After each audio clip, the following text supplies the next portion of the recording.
This is Dent reporting live, well, as live as a automaton cat can, for CAT-Astrinor News Network, your source for all things disastrous, terrible, and fun in Astronor. Be it man-made, dragon-made, or god-made, we've got eyes on it. Despite Larrikin the Lame's clashes with the university, this prime experiment in information sharing alongside the Meritocracy Stuff Exchange has gone live.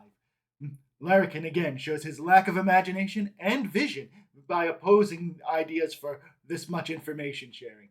But this is only natural for one who is known as Larrikin the Lame. Sure, he knows what end of the shovel is used to fill a pothole, but Larrikin has never wondered, what could we do if the entire world was a pothole and we were the shovel? This lack of imagination is only another reason why the university is where all good things happen.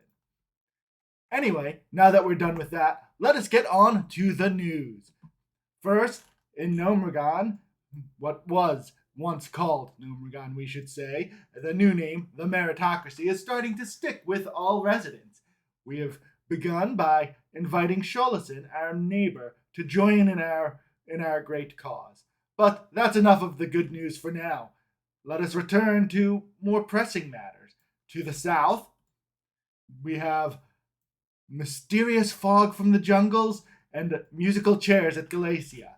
Frankly, none of that matters, because what is real news and of interest to people is, well, dragons to the west and dragon riders to the north and east.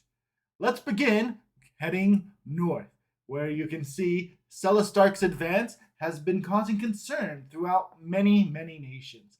Now, with the King of Celestark seen both with legendary sword and riding a dragon, we begin to wonder, how much further will this march go? What the King of Celestark lacks in spelling acumen, he makes up for in raw military power. How many more nations will fall under his yoke? But reports from Thelanis make us wonder, how bad is that yoke really? Speaking of dragons, let's turn to the west, where what is currently a desert nation, but hopefully someday soon no longer a desert nation, Karis is, to be blunt, on fire.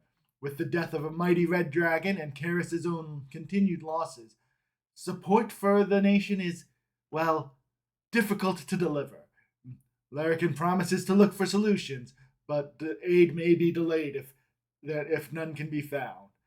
Well, Larrikin said it with many more pages, but here at CAT-Astrinor News Network, we get you the news quickly, timely, and briefly.